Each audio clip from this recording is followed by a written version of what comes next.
Bismillahirrahmanirrahim.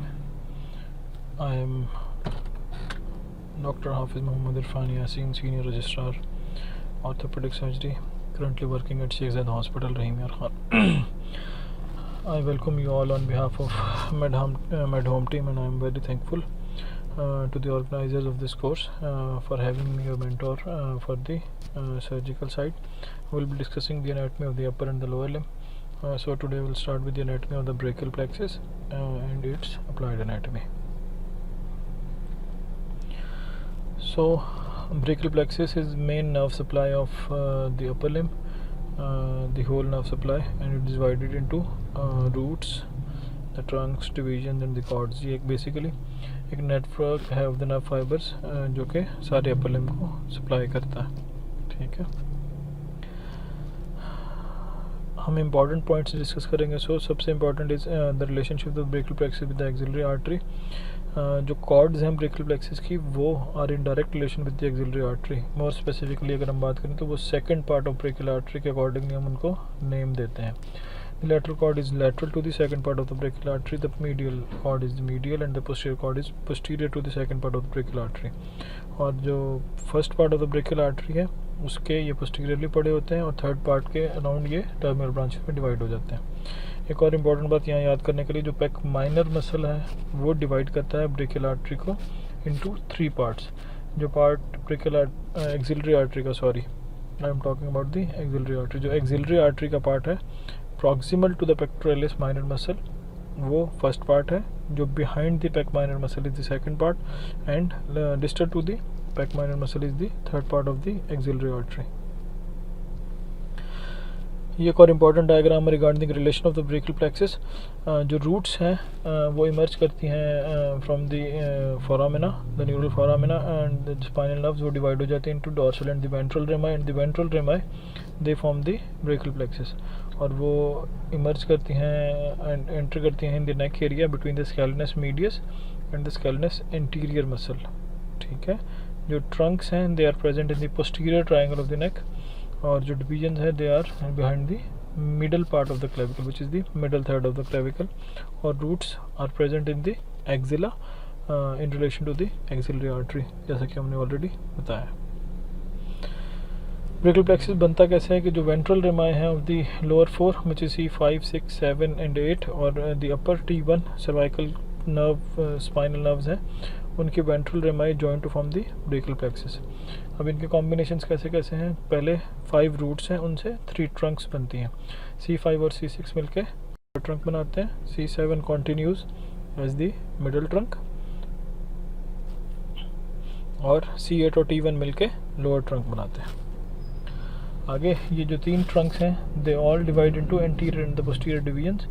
जो anterior division हैं they are meant to supply the anterior compartment of the arm, forearm and the hand muscles, और जो posterior division हैं वो supply करती हैं the posterior compartment of the whole upper limb, the arm, the forearm and the hand.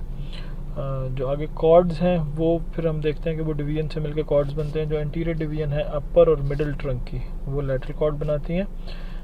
जो interior division है the lower trunk वो continue करती है एज द मीडियल कॉर्ड, और जो तमाम पोस्टीरियर डिवीजन हैं मुझसे मिलके पोस्टीरियर कॉर्ड बनाती हैं.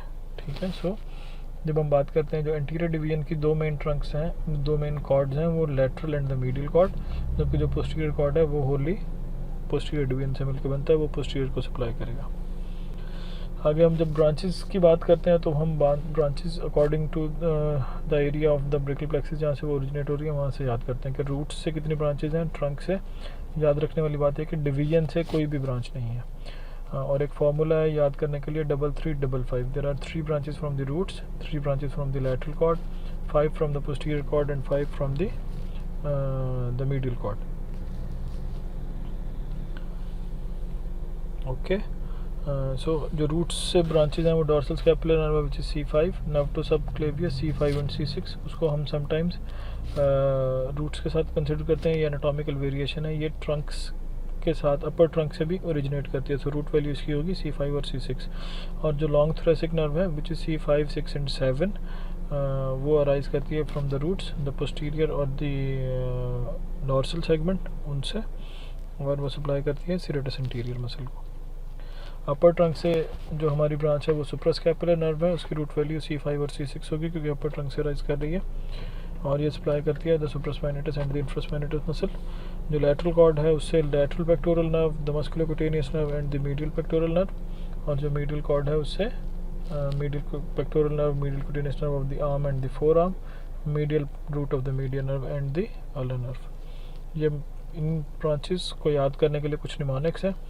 पोस्टीरियर कॉर्ड की ब्रांचेस के लिए the mnemonic is the ulnar, U for upper subscapular nerve, L for lower subscapular nerve, N for nerve to latissimus dorsi, axillary and the radial nerve. उसके अलावा एक ultra भी है जो नर्व टू लैटिसिमस डॉर्साई है, उसका दूसरा नाम इज थोरैकोडोर्सल नर्व। तो अल्ट्रा से upper and lower subscapular nerve, thoracodorsal nerve, radial and the axillary nerve. Lateral cord की हमने कहा 3 ब्रांचेज हैं, which is the LML, the lateral pectoral nerve, the musculocutaneous nerve and the lateral root of the median nerve. Medial cord से there are 5 branches: medial cutaneous nerve of the arm and the forearm, the medial pectoral nerve and the medial root of the median nerve. These are the 4 M's and the U is the ulnar nerve. कुछ चीज़ें जो important हैं याद करने वाली कि जो lateral cord है उसकी सारी ब्रांचेस की root value is C5, 6 and 7। हमने कहा कि एंटीरियर डिवीजन से बनती है from the superior and the middle trunk. So root value क्या बनेगी? C5, 6 एंड 7 सारी ब्रांचेस की, इसमें कोई एक्सेप्शन नहीं है। जो मीडियल कॉर्ड है उसकी सब की root value is C8 and T1 with one exception which is the ulnar nerve जो कि C7, C8 और T1 से मिलकर बनती है। और जो पोस्टीरियर कॉर्ड है उसकी जितनी ब्रांचेज हैं, मतलब the 3 branches have root value C5 and C6 with 2 exceptions. उसमें थोरैकोडोर्सल है विच इज़ C6, 7 एंड 8 और radial nerve is from all 5 nerve roots. उसके अलावा जो अपर ट्रंक है is formed by the C5 and C6, so उसकी branches की root value is C5 and C6। अब हम ये ब्रांचेस को देख लेते हैं with their supply. These branches can be इधर मोटर, सेंसरी और mixed. So dorsal scapular nerve is motor nerve to rhomboids and levator scapulae. Long thoracic nerve serratus anterior को सप्लाई करती है। Nerve to subclavius as the name shows, subclavius muscle को supply करती है। And the suprascapular nerve supplies the supraspinatus and the infraspinatus muscle. जो lateral cord है उसकी branches में the lateral pectoral nerve supply करती है pectoralis major muscle को along with the medial pectoral nerve. Musculocutaneous nerve supplies जी sir. So now we discuss the branches of the posterior cord. Posterior cord has 5 branches as we have already discussed. And the upper and the lower subscapular nerve supplying the subscapularis muscle. Lower subscapular nerve also supplies the teres major muscle. The third branch of the posterior cord is the thoracodorsal nerve or the middle subscapular nerve with the root value of C6, C7 and C8 and supplies the latissimus dorsi muscle. The two terminal branches of the posterior cord is the axillary nerve and the radial nerve. Axillary nerve has root value of C5 and C6 and supplies the deltoid muscle by dividing into 2 branches, an anterior branch and a posterior branch. Posterior branch also supplies the sun skin over the deltoid muscle, overlying the deltoid muscle. The last branch of the posterior cord is the radial nerve with contribution from all 5 spinal nerves. और radial nerve supply करती है the main radial nerve itself है वो supply करती है 3 muscles, the triceps brachii with all 3 heads of the triceps, the brachioradialis and the extensor carpi radialis longest muscle, and the fourth one is anconeus. Remaining all muscles of the extensor compartment of the forearm are supplied by the deep branch of the radial nerve, also known as the posterior interosseous nerve, and the superficial nerve supplies the sensory sensation on the dorsum of the thumb and dorsum of the fingers of the lateral 3.5 digits or the radial 3.5 digits. Medial cord branches are medial pectoral nerve. हमने पहले भी बात की कि pectoralis major को supply करती है along with the lateral pectoral nerve and the pectoralis minor muscle along with the also supplied by the medial pectoral nerve. Medial cord की जो continuation है of the median root medial root of the median nerve has root value of C8 and T1. The medial cord की बाकी branches are the medial cutaneous nerve of the arm and the forearm with the root value of C8 and T1, और ये supply करती हैं जैसे कि इनका नाम शो करता है कि one is the cutaneous supply of the medial aspect of the arm, the other is the cutaneous supply of the middle aspect of the forearm, and the terminal branch of the medial cord is ulnar nerve with the root value of not only C8 and T1, this is C7, C8 and T1, this is the one exception or the variation, और ये four arm में supply करती है 1.5 muscle which is the flexor carpi ulnaris and the ulnar half of the flexor digitorum profundus, और supply करती है muscles all the intrinsic muscles of the hand except the muscles of thenar eminence and the lateral two umbilicals, ये exception है, ये supply होते हैं by the median nerve. Thumb के जितने मसल्स हैं are supplied by the median nerve except adductor pollicis muscle which is muscle of thenar eminence, and this is supplied by the ulnar nerve. Flexor pollicis longus की dual nerve flexor pollicis brevis एक भी thenar eminence का muscle है और उसकी dual nerve supply होती है, sometimes supplied by the median nerve, sometimes supplied by the ulnar nerve, and it has anatomical variation. जो ulnar nerve है वो mixed nerve है और वो सप्लाई करती है the skin on the medial side of the hand, medial 1.5 fingers on the palmar side and medial 2.5 fingers on the dorsal side. ठीक है, जो पाम वाली साइड है उसमें 1.5 फिंगर है 1.5, और जो डॉर्सल साइड है उसमें 2.5 fingers are supplied by the ulnar nerve. जो डॉर्सल रेडियल 2.5 फिंगर्स और digits are supplied by the superficial branch of the radial nerve. अब हम इनके कुछ कोर्स के बारे में बात कर लेते हैं। एक्सिलरी नर्व जैसा कि हमने पहले बताया is the branch of the posterior cord of the brachial plexus, चूँकि पोस्टीरियर कॉर्ड की ब्रांच है तो एक्सिलरी आर्टरी के पोस्टीरियरली होती है और and anterior to the subscapularis muscle. दो ब्रांचेस में डिवाइड होती है into anterior branch and the posterior branch, और सप्लाई करती है डेल्टॉइड मसल को। जो पोस्टीरियर ब्रांच है वो सप्लाई करती है the posterior border of the deltoid and continues as the superior lateral cutaneous nerve of the forearm। the superior मतलब जो superior part को और upper part को supply करेगी, lateral मतलब the lateral side, cutaneous nerve of the arm। okay, muscular and cutaneous innervation of the axillary nerve की हम already बात कर चुके हैं कि ये deltoid muscle को supply करती है और teres minor को supply करती है, और cutaneous supply है on the superior lateral skin of the arm, और कुछ जो इसकी ब्रांचेस हैं वो शोल्डर जॉइंट को भी सप्लाई करती हैं, और ये सप्लाई करती है the skin region covering the deltoid और the overlying the deltoid muscle. इस डायग्राम में अगर आप गौर करें तो दो इंपॉर्टेंट चीज़ें हैं, the quadrangular space and the triangular space. Quadrangular space में जो कंटेंट्स हैं उसमें axillary nerve and the posterior circumflex humeral artery, और जो हमारी ट्रायंगुलर स्पेस है उसमें रेडियल नर्व और प्रोफंडा ब्रेकियाई आर्टरी इसके कंटेंट्स हैं। बाउंड्रीज की अगर बात करें तो जो क्वाड्रेंगुलर स्पेस है bounded by the teres minor muscle superiorly, the teres major muscle inferiorly, and on the medial side the long head of triceps, and on the lateral side the proximal shaft of the humerus। ये quadrangular space की boundaries हैं। triangular space में superiorly is teres major and inferiorly it is between the two heads of the triceps, the long head and the medial head of the triceps। Musculocutaneous nerve is a continuation or the terminal branch of the lateral cord of the brachial plexus, and it lies opposite to the lower border of the pectoralis minor muscle। This arises from C5, C6 और C7। हमने already बात की कि जो lateral cord की branches हैं उन सब की root value is C5, C6 and C7। ये पेनिट्रेट करती है कोरेकोब्रेकियालिस मसल को, ये इसमें याद रखने वाली बात है, and then passes obliquely between biceps and the brachialis muscle. अगर हम लेटरल साइड से शुरू करें तो बाइसेप्स और ब्रेकियालिस मसल के दरमियान में हमारी मस्कुलोक्यूटेनियस नर्व होती है, और ब्रेकियालिस और ब्रेकियोरेडियलिस के दरमियान में हमारी रेडियल नर्व होती है। ठीक है, ये लेटरल साइड पे ये रिलेशन है।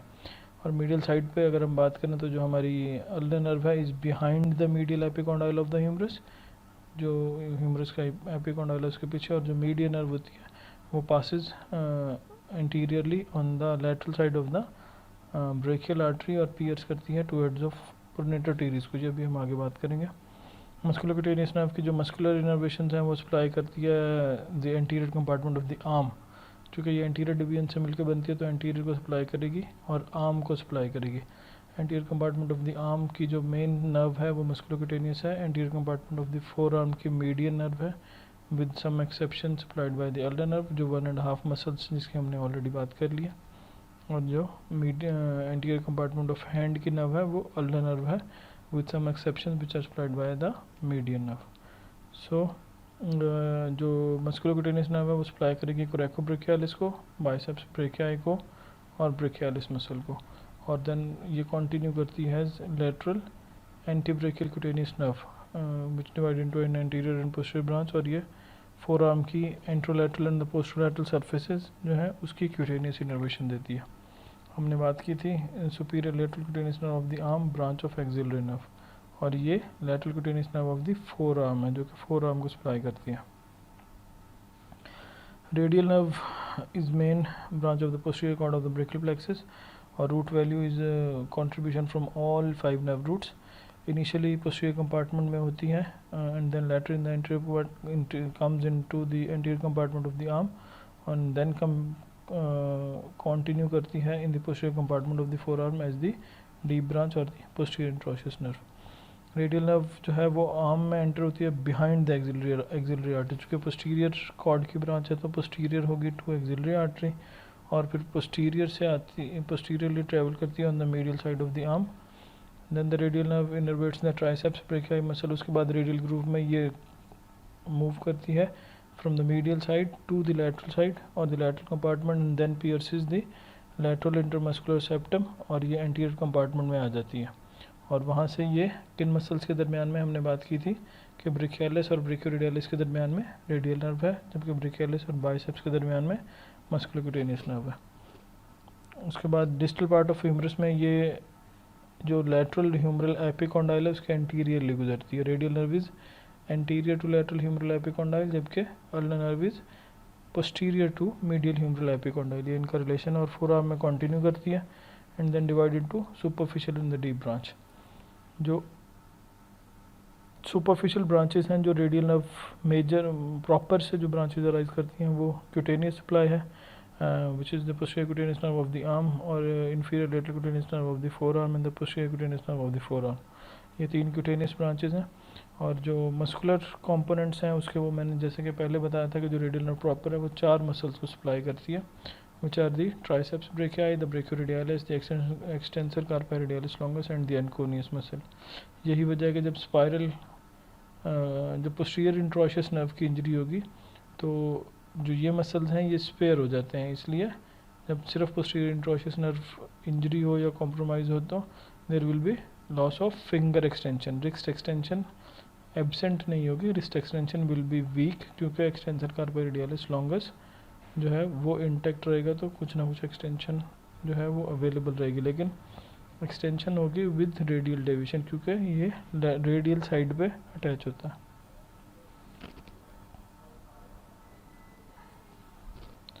आगे हम बात करते हैं अल्नर नर्व की। तो अल्नर नर्व अराइज करती है from the medial cord of the brachial plexus with the root value of C7, C8 and T1, और ये posteromedial surface of the humerus क्योंकि मीडियल कॉर्ड की कंटिन्यूएशन है तो मीडियल होगी to the axillary artery and then continues on the posteromedial surface of the humerus. फिर ये posteriorly जाती है to the medial epicondyle and then enters the anterior compartment और सप्लाई करती है muscles of the forearm. 1.5 muscles वो कौन कौन से हैं? Flexor carpi ulnaris and the ulnar half of the flexor digitorum profundus. उसके बाद ये पाम में एंटर करती है superficial to transverse carpal ligament. ये कार्पल टनल में से नहीं गुजरती, उसके सुपरफिशियल जाती है और सुपरफिशियल और डीप ब्रांच में डिवाइड हो जाती है। Deep branch is the muscular supply, या मस्कुलर कंपोनेंट को जो सप्लाई करती है which is the muscles of hypothenar and the intrinsic muscles of the hand and adductor pollicis and flexor pollicis brevis, जो कि समटाइम्स इससे सप्लाई होता है। जो सुपरफिशियल ब्रांच है अल्नर नर्व की वो पामेरिस ब्रेविस को सप्लाई करती है और स्किन को सप्लाई करती है of medial 1.5 digits. Medial nerve की जब हम बात करते हैं तो this is the continuation of both the lateral and the medial cord. Initially it is present medial to the brachial artery and then in the arm mid of the arm ये continue करती है and on the end shifts from the medial to lateral side of the brachial artery, और four arm में ये पास करती है between the two heads of the pronator teres, और जो फ्लेक्सर डिजिटोरम सुपरफिशियलिस और प्रोफंडस है उन दोनों के दरमियान में से रन करती है, and in the hand it passes through the carpal tunnel, और वहाँ पे सप्लाई करती है इंट्रिंसिक मसल्स ऑफ हैंड को, which are the muscles of thenar eminence and the lateral two umbilicals. ये एक पिक्चर है जो ऑटोनमस जोन को शो कर रही है कि अगर हमने किसी एक स्पेसिफिक पॉइंट पे हम चेक कर लें कि सेंसेशंस इंटेक्ट हैं तो हम कह सकते हैं कि ये मीडियन या रेडियल या अल्नर नर्व पेशेंट के इंटेक्ट है. सो जो ऑटोनमस जोन है for radial nerve, this is the dorsum of the first web space. Dorsum of the first web space is autonomous zone for the radial nerve. The radial border of the index finger is autonomous zone for median nerve, और जो medial border है और the ulnar border of the little finger is autonomous zone for ulnar nerve. This is a diagram showing the dermatomal distribution of the upper limb. इसमें जो supraclavicular area है हमारा that is C4, जो anterior surface और the anterior part of the shoulder joint is C5, जो lateral part of the distal arm elbow joint से थोड़ा सा ऊपर से लेके thumb तक, this is C6, index and the middle finger is C7, and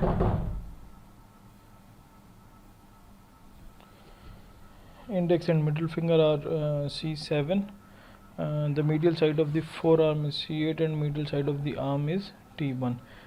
ये dermatomal distribution है, इसको आपने as such इसी तरह अपने बॉडी पे याद करना है.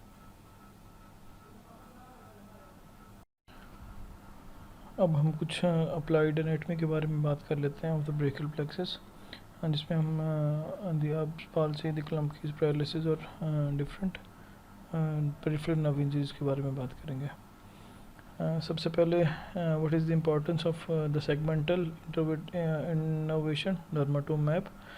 जब हम डिफरेंट डर्माटोम्स में सेंसेशन चेक करते हैं तो जिस डर्माटोम में सेंसेशन एब्सेंट होंगे इसका मतलब है कि वो नर्व रूट इन्वॉल्व है, and that helps us to localize the lesion in cases of spinal cord injury or spinal cord nerve compression by different types of pathologies like trauma or disc herniation. ये हमें help करता है in localization of the lesion, but बहुत ज़्यादा specific नहीं है due to overlap of the dermatomes, क्योंकि एक और दो डर्माटोम्स आपस में ओवरलैप करते हैं तो बहुत ज़्यादा स्पेसिफिक नहीं है. Next, clinical importance of the dermatomal significance, जिससे हमें अंदाज़ा होता है कि किस लेवल की इंजरी है. To check the tendon reflexes, हम टेंडन रिफ्लेक्सेस चेक करते हैं. जो रिफ्लेक्स एब्सेंट होगा उसका मतलब है कि उसकी जो कंसर्न नर्व है वो इन्वॉल्व है, उसकी इंजरी या उसकी पैथोलॉजी है जिसकी वजह से टेंडन रिफ्लेक्स एब्सेंट है. अब इनको याद करने के लिए जो आसान फार्मूला है वो ये है कि हम 1 2 3 4 5 6 7 तक बड़े आराम से याद कर सकते हैं. So 1 and 2 is for the ankle jerk, which is S1 and S2. For the knee jerk is 3 and 4, which is L3 and L4. ये root value है for the knee jerk. upper limb में इस तरह 5 and 6 हम कौन number wise आगे ऊपर move कर रहे हैं. 5 and 6 is for the 5 biceps reflex, and 5 and 6 also for the brachioradialis tendon reflex. C5 and C6 triceps के लिए 6 and 7. सो ये तरतीब है नीचे से ऊपर टेंडन रिफ्लेक्सेस के. नीचे S1 and S2, ankle jerk, the knee jerk is L3 and L4, the biceps and brachioradialis C5 and C6, और triceps is C7 6 and C7. सो अगर इनमें से कोई भी रिफ्लेक्स एब्सेंट होगा तो कंसर्न जो नर्व रूट है वो इन्वॉल्व होगी.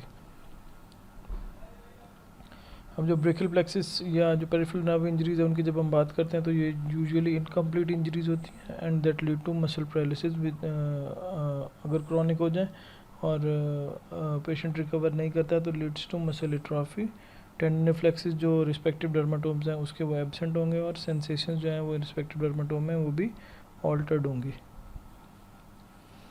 अब हम पेरिफेरल नर्व इंजरी में सबसे पहले रूट्स से स्टार्ट कर लेते हैं. रूट्स में जो मोस्ट कॉमन नर्व इंजरी है वो है लॉन्ग थ्रेसिक नर्व की, जो आमतौर पे होती है due to carrying of the heavy loads on the shoulder, या फिर अगर सडन प्रेशर आ जाए शोल्डर में ऊपर से नीचे तो जो लॉन्ग थोरेसिक नर्व है उसकी इंजरी होती है and that leads to paralysis of the serratus anterior muscle. और उसकी मैनिफेस्टेशन क्लिनिकल क्या है कि पेशेंट को विंगिंग ऑफ स्कैपुला होगी। विंगिंग हम कैसे चेक करते हैं, वी आस्क द पेशेंट के वो वॉल पे पुश करें तो जो उसकी इंफीरियर एंगल ऑफ स्कैपुला है that gets more prominent, this is known as the winging of scapula.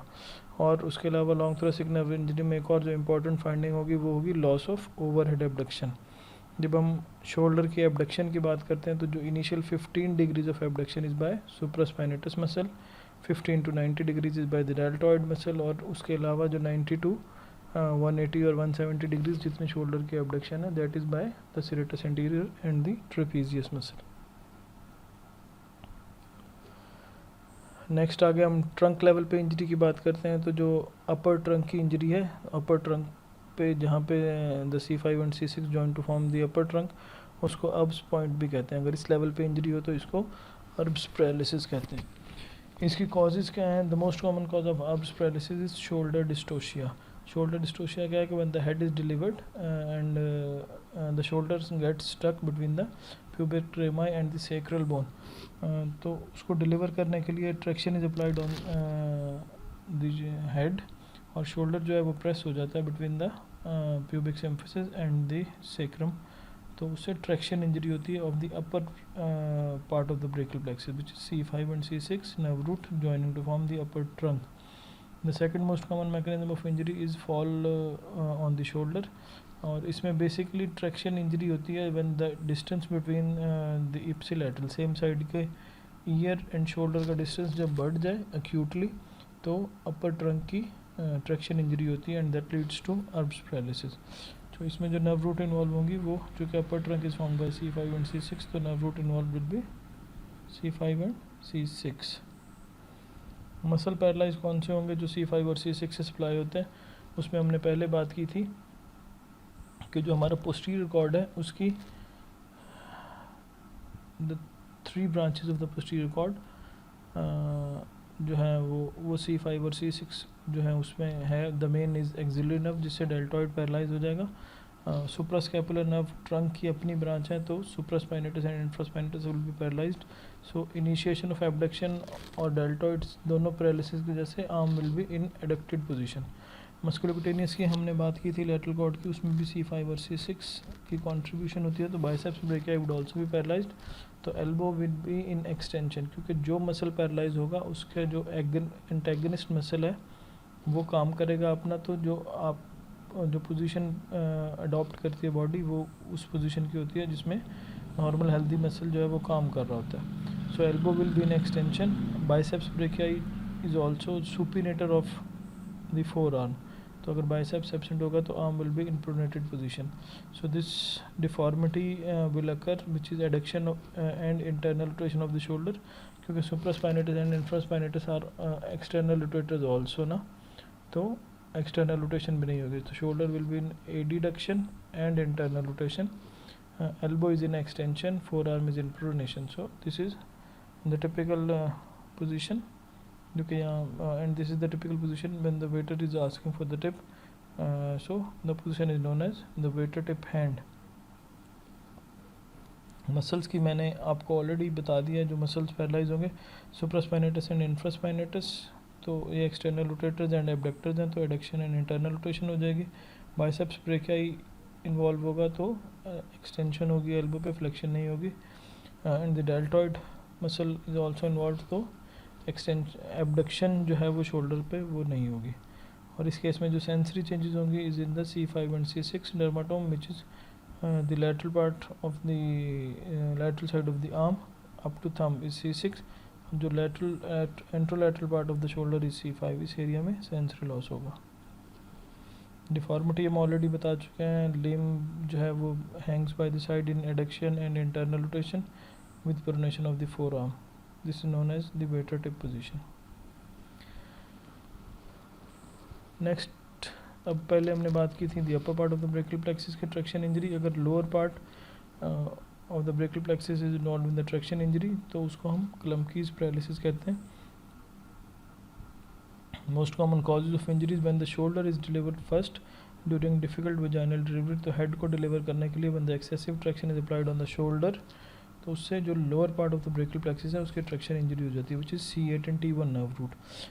If the patient is falling from roof or something and hangs on to some object, तब भी ये traction injury होती है, and that involve the lower part of the brachial plexus.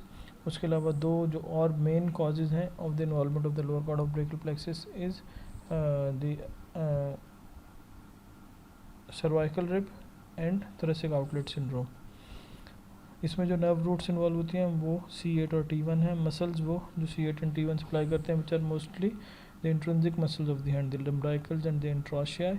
This will be paralysed and deformity. जब lumbricals paralyse होंगे तो deformity is claw hand. Deformity is claw hand. Claw hand को हम कैसे डिफाइन करते हैं? जो लम्ब्राइकल्स का नॉर्मल फंक्शन है वो है flexion at the metacarpophalangeal joint and extension at the proximal and the distal interphalangeal joint. तो जब लम्ब्राइकल्स पैरालाइज्ड होंगे तो इनके ऑपोजिट मूवमेंट होगी, which is hyperextension at the metacarpophalangeal joint and flexion at the interphalangeal joint. Patient with the Klumpke's paralysis has clawing of all five digits. Next अब हम terminal branches के injuries की बात करते हैं. First is the axillary nerve, usually injured in cases of inferior shoulder dislocation or the fractures of the surgical neck of the humerus. Motor effect में paralysis होगा of the deltoid muscle and there will be loss of abduction, और sensory loss होगा in the regiment area over the skin overlying the deltoid muscle. Axillary nerve can also be damaged in crutch palsy also. Next terminal nerve injury is median nerve. Median nerve can be injured at two levels, which is at the wrist joint and in the proximal forearm, जिसमें clean या sharp cut laceration की वजह से median nerve की injury हो सकती है. So when the median nerve is injured at the wrist level before the transverse carpal ligament, तो जो मीडियन नर्व की ब्रांच जो सप्लाई करती है मसल्स ऑफ थिनर एमिनेंस को, वो पैरालाइज हो जाएंगे. तो there will be loss of opposition. And when the thumb lies in the same plane as in the fingers, जैसे कि इसमें पिक्चर में नज़र आ रहा है, तो इसको हम क्या कहते हैं? Ape like thumb deformity. Ape like hand. Ape hand में difference between the human hand and the ape hand is the ape thumb is not able to have opposition, which is the abduction of the thumb.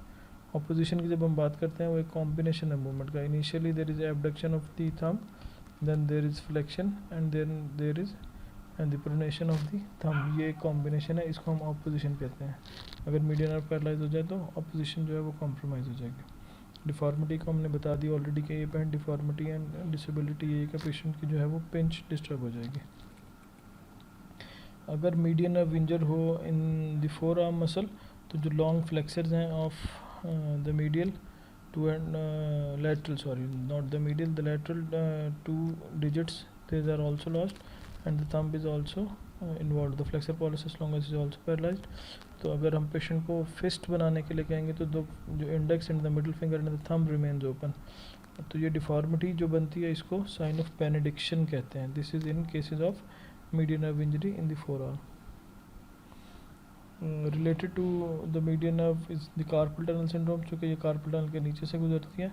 सो ये can be compressed at the carpal tunnel due to different pathologies like rheumatoid arthritis, hypothyroidism or an fracture of the scaphoid or the post traumatic compartment syndrome.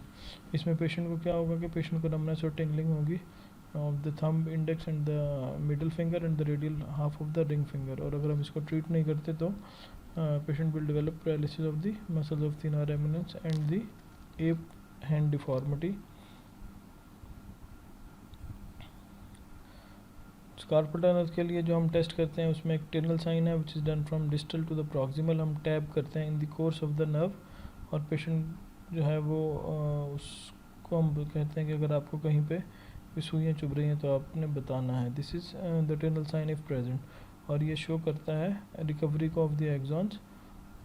जब the naked axons which are unmyelinated उनको जब हम tag करते हैं तो distally हमें जो है वो नर्व स्टिमुलस मिलता है.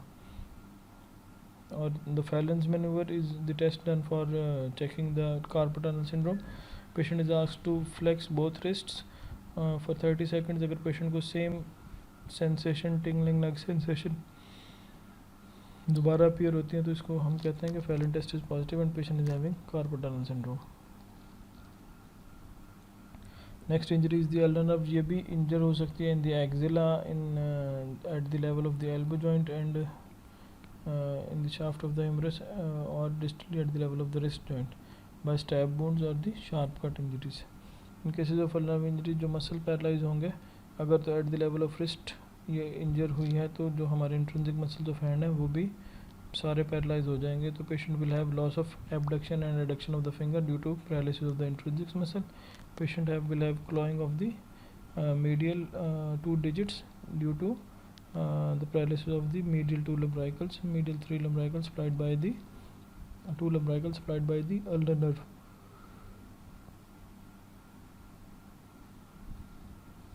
अगर अल्नर नर्व पैरालाइज हो जाए in the wrist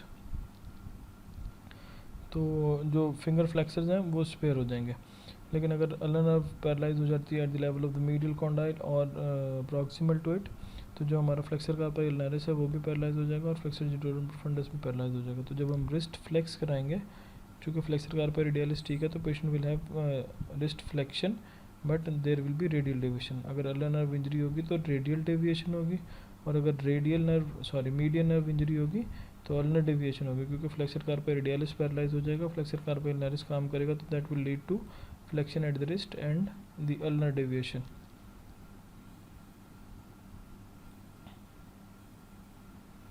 This is the claw and deformity. याद करने के लिए the hyper extension at the metacarpophalangeal joint and flexion at both proximal and the distal interphalangeal joint. ये different forms हैं of the ulnar nerve injury. A, B, C and D C pictures all showing the clawing of the medial 1.5 fingers which are involved in cases of ulnar nerve injury. The figure E is showing the loss of abduction of the fingers on the right side, the hand with the ring on the ring finger, and the picture F is showing the card test or the Froment sign when the patient is asked to hold a paper between the thumb and the index finger. तो बजाय adduction करने के thumb की, चूँकि adductor pollicis is paralyse तो patient जो है वो फ्लेक्सर पॉलिसिस को इन्वॉल्व करके तो उसको फ्लेक्शन करके कार्ड को होल्ड करने की कोशिश करता है। इसको हम क्या कहते हैं, फ्रॉमेंट साइन। और जो सेंसरी लॉस होगा in cases of ulnar injuries is on the ulnar or the middle 1.5 digits। Test की से हमने ऑलरेडी बात कर ली कि अल्नर नर्व के लिए हम कार्ड टेस्ट करते हैं और फ्रॉमेंट साइन करते हैं। Card test is to check for the abduction and the adduction of the fingers and the Froment sign is to check for the function of the adductor pollicis. The next nerve injury is the radial nerve.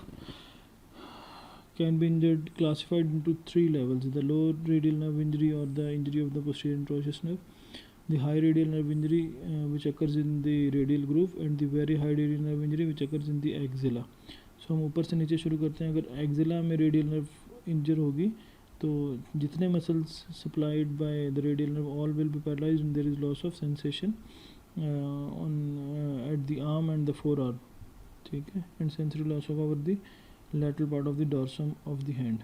सारा जो sensory जो posterior area है of the arm and the forearm and the hand उसमें loss of sensation होगी और सारे extensors paralyse होने की वजह से there will be wrist drop, finger drop and loss of extension of the elbow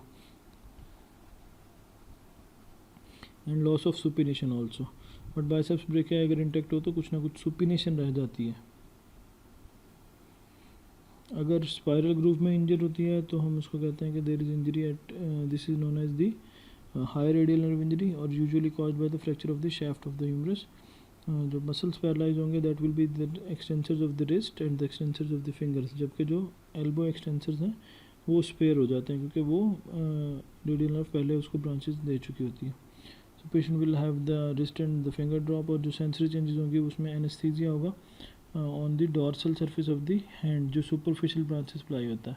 बाकी जो सारा जो पोस्टीरियर हमारा arm and the forearm है और the lateral side of the arm and the four arm, ये सारी ब्रांचेस मेन रेडियल नर्व से आती हैं, इसलिए यहाँ पे सेंसरी लॉस नहीं होगा। सेंसरी लॉस होगा सिर्फ हैंड में लैटरल 3.5 फिंगर्स पे।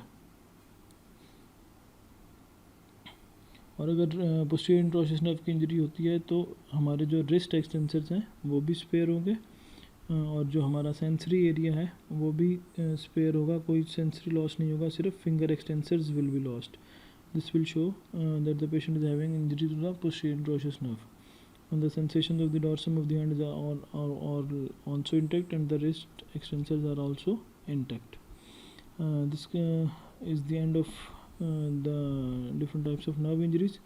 ये कुछ क्वेश्चन हैं, अगर लाइव सेशन होता तो हम इसको डिस्कस कर लेते, बट ये अभी मैं आप लोगों के लिए छोड़ रहा हूँ कि आप ये क्वेश्चन सॉल्व करें and then give the answer in the group. अगर किसी को प्रॉब्लम हो तो आप ग्रुप में क्वेश्चन पूछ सकते हैं।